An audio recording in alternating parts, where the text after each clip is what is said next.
Olá, tudo bem com vocês?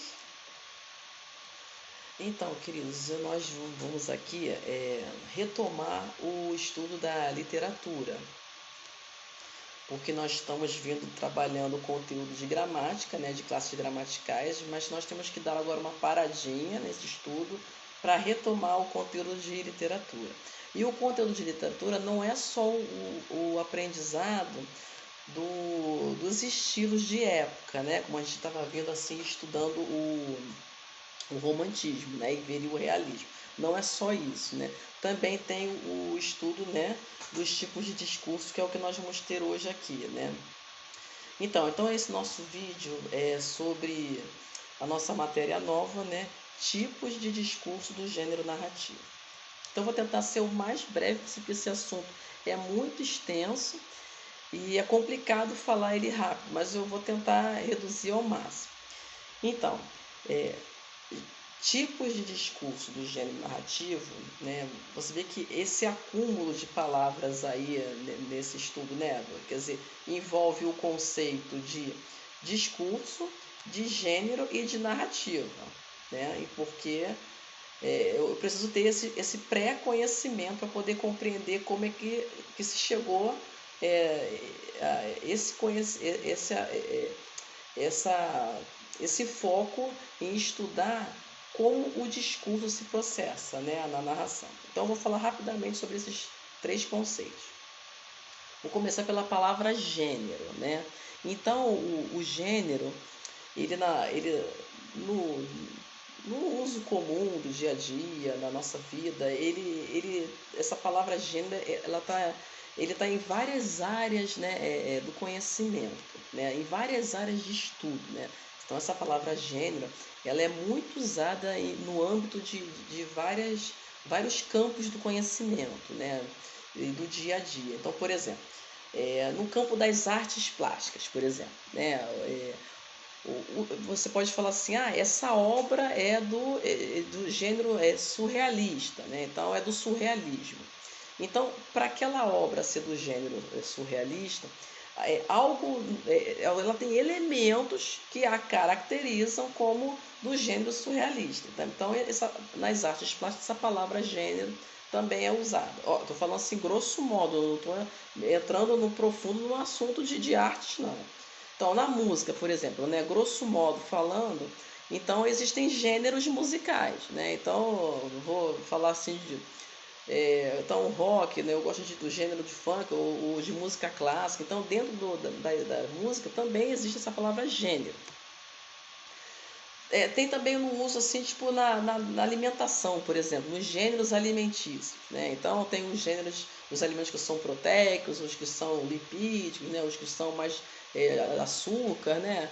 Então, grosso modo falando, né?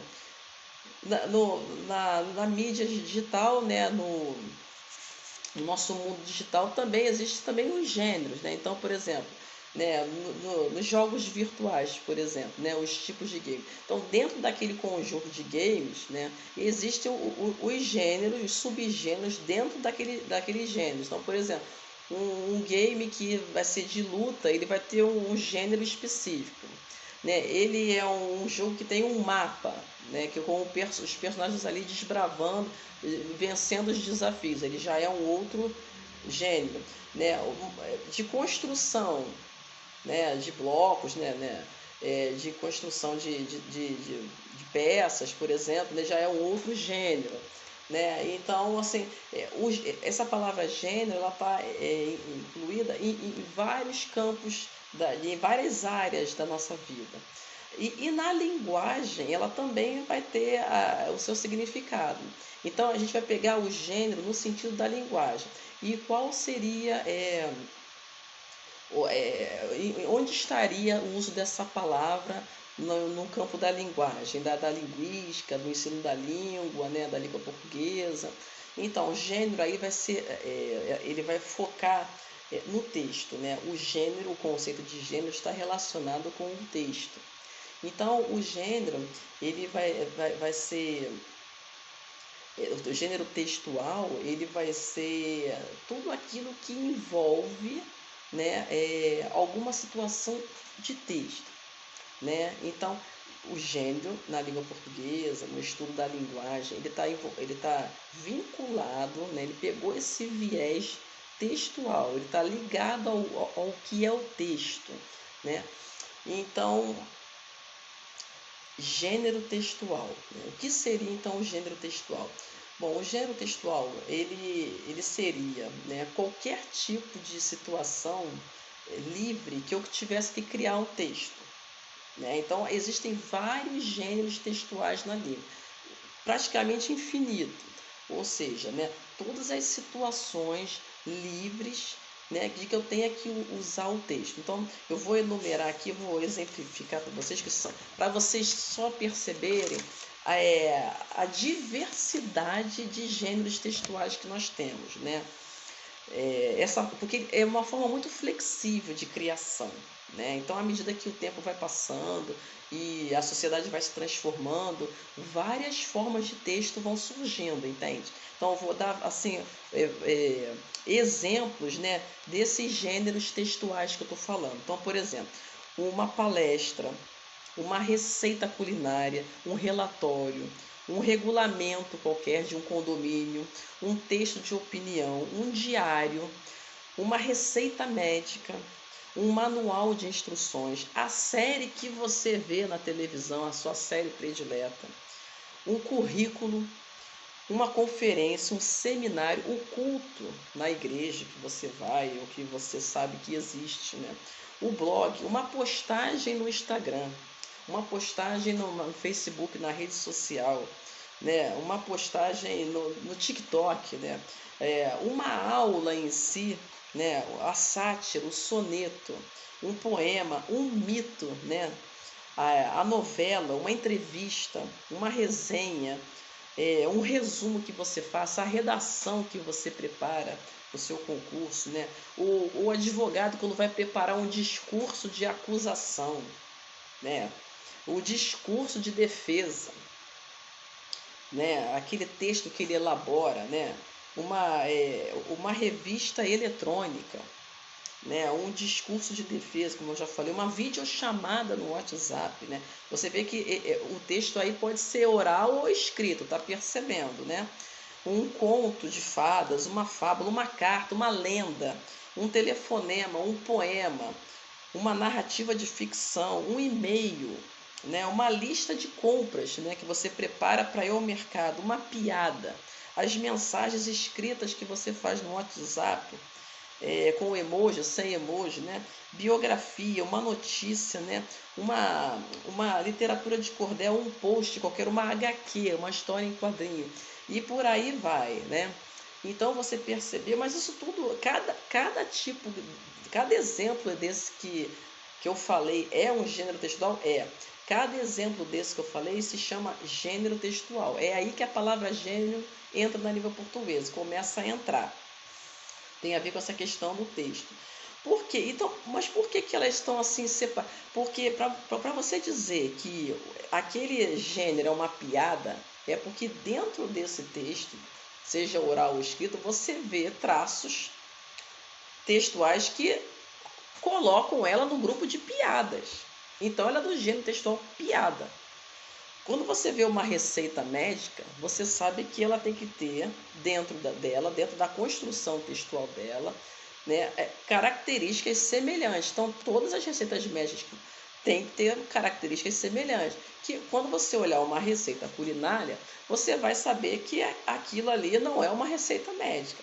Então, dentro de cada, né, gênero textual que eu falei aqui, ele vai ter uma situação específica. Então, para você ter uma receita médica, é porque você foi ao médico, ou alguém ficou doente, ou aí você teve aquela situação de estar no médico para ser liberada aquela receita médica. Vai ter interlocutores específicos. Então, os interlocutores, né, de quando você vai ao médico pegar esse texto, essa receita médica, já seria o paciente, né, e o médico.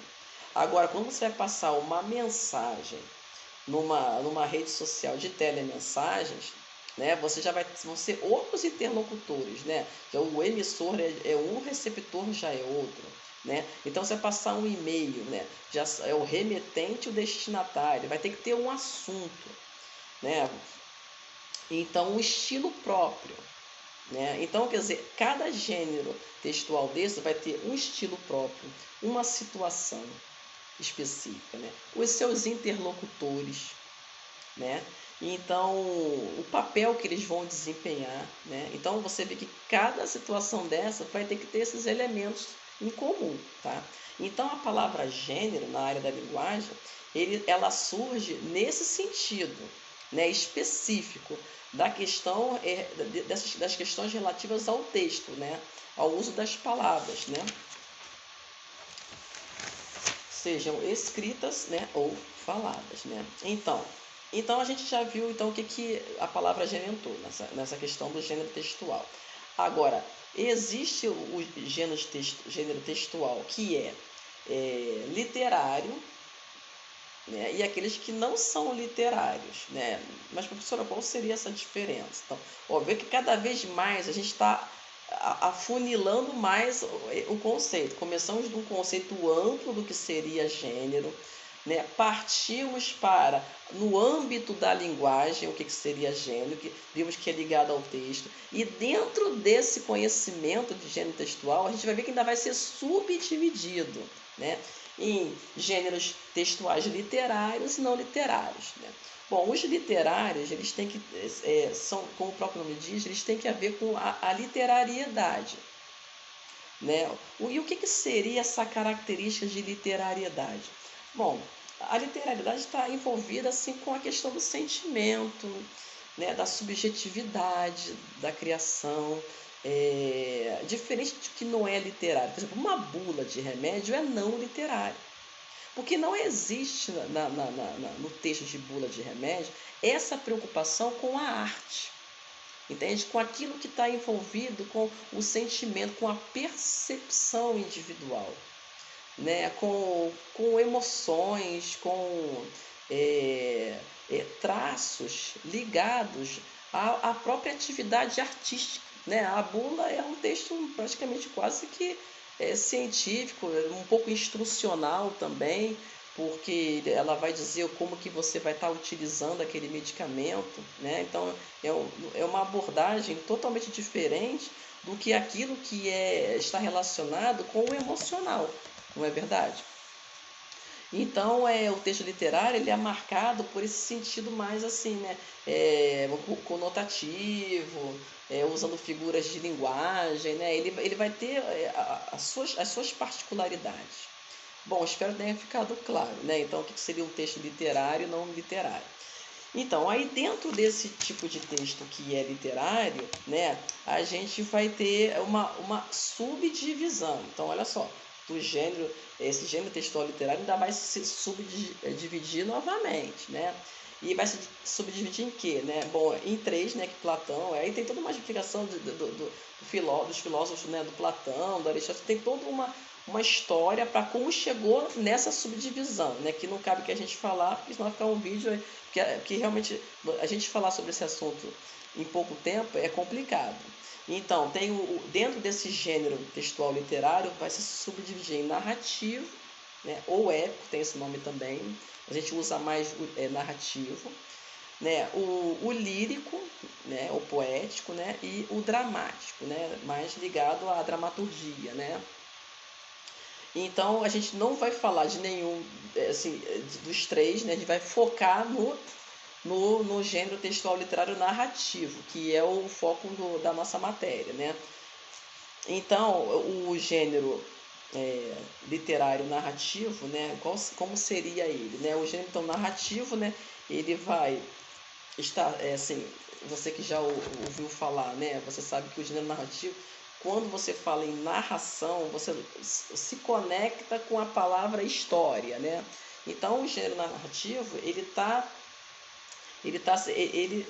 e história, né, estão intimamente ligados. O gênero narrativo é essa arte de você contar histórias. Isso é inerente ao ser humano. O ser humano, ele desde que o mundo é mundo, ele conta histórias, né? Mas no caso da parte da literatura, né, a narrativa, ela vai ter uns elementos específicos, a gente não vai abordar aqui que não é o nosso assunto, mas só para vocês recuperarem na memória, tem que ter os personagens, né, tem que ter um espaço, que pode ser até físico ou meio psicológico, o tempo também, ele pode ser cronológico ou psicológico, né, ele tem que ter todo um enredo, né? Tem que ter aquela trama, né? Então a história ela caminha por esses elementos aí, né? O texto narrativo ele caminha com esse viés, né? De estar tipo desenvolvendo, né? O enredo precisando desses elementos. Então na onde entram os tipos de discurso, né? Então, aí na narrativa ela tem os personagens, né? E esses personagens eles podem vir a discursar, né? Como assim discursar? Eles vão discursar. O que é discursar, né? Então, o discurso no estudo da linguagem ele é a situação de comunicação, uma situação prática de comunicação. Então, eu aqui falando, explicando para vocês, né, nesse vídeo, eu estou usando o discurso, né? Eu estou aqui discursando nesse sentido. Eu estou tendo uma atividade prática de comunicação, né? Ela está aqui dinamicamente acontecendo. Então, na história, existe essa situação de o discurso, de conversas, né? De diálogos, de interações, né? Na narrativa. Os personagens vão interagir, como eu estou interagindo aqui com vocês, né? Não é uma narração, mas eu estou mostrando para vocês o que seria o discurso. O discurso seria essa atividade prática, né, da comunicação. Então, dentro da narrativa específica, né, da história, quando os personagens estão em ação, dialogando, interagindo, o narrador ele se posiciona com relação a isso, né? Então, o narrador ele pode assim, tipo, ficar plenamente observador nesse discurso, nessa interação verbal, sabe? Nessa interlocução entre os personagens, né? Esse diálogo, né? Então, ele vai se posicionar plenamente como observador e tentar, assim, tipo, registrar essa fala desses personagens numa perspectiva direta. Então, por exemplo, o discurso direto. O discurso direto, se a narrativa adotar esse discurso, se o narrador adotar esse discurso, ele vai ter que transcrever literalmente o que os personagens estão falando. Então, ele está fora daquela conversa, né? Ele vai, assim, transcrever exatamente as falas do personagem. E para ele fazer isso, ele tem que seguir algumas regras, entende? Ele não pode sair misturando, começou a falar ele vai lá e escreve na mesma linha o que o outro falou, misturando, fica uma miscelânea ali no texto, né? Para o leitor ficar confuso, né? Então ele não vai fazer isso, ele vai seguir algumas regras. E quais seriam as regras do discurso direto? Bom, os verbos de elocução são frequentes, né? Os dicende, né? Que fala em latim, né? Ou seja, e o fulano falou, gritou, murmurou, né? Ele vai usar verbos que têm a ver com a fala, né? Então, esse recurso de escolher esse tipo de verbo é uma regra do discurso direto, né? Por exemplo, o uso do travessão. Toda vez que o personagem vai falar, travessão para aquela fala dele. Trocou o personagem, na linha de baixo, um outro travessão, né? A pontuação é fundamental, ponto de exclamação, né? O ponto de interrogação para saber se o personagem está perguntando, ele está demonstrando alguma emoção de alegria ou tristeza e tem que usar o ponto de exclamação, né? E a paragrafação tem que estar correta, né? Não pode misturar, né, as falas, né, nas mesmas linhas, né? Então, existe todo um conjunto de regras para o discurso direto. Então, Maria falou, 2 pontos, né? O uso dos 2 pontos é uma das regras. Na linha do parágrafo, na linha de baixo, na direção do parágrafo, travessão. Né? Maria falou, né, que eu disse, né? né? Quero beber água, né? Olha, os exemplos são bem assim simples para não, né? Então Maria falou 2 pontos na linha de baixo, travessão, quero beber água. Ponto final, né? Ou ponto de exclamação, né? Se ela tiver assim com algum sentimento, né? Então, é, exemplos, né? Então, esse exemplo seria de direto. O discurso mas nem sempre ele vai fazer isso, ele não vai querer registrar fielmente a fala. Ele vai querer se posicionar como observador e vai relatar o que os personagens falaram ali naquela cena. Então ele fica de fora já mostrando um domínio, um conhecimento daquela situação e ele mesmo assume a fala dos personagens. Então ele vai dizer assim, né? Maria falou que queria água. Né? Então a Maria falou que queria água. Ele está dizendo, ele está com aquele olhar de fora, né? Registrando, né? Da forma como ele, né? Escolheu aquela cena.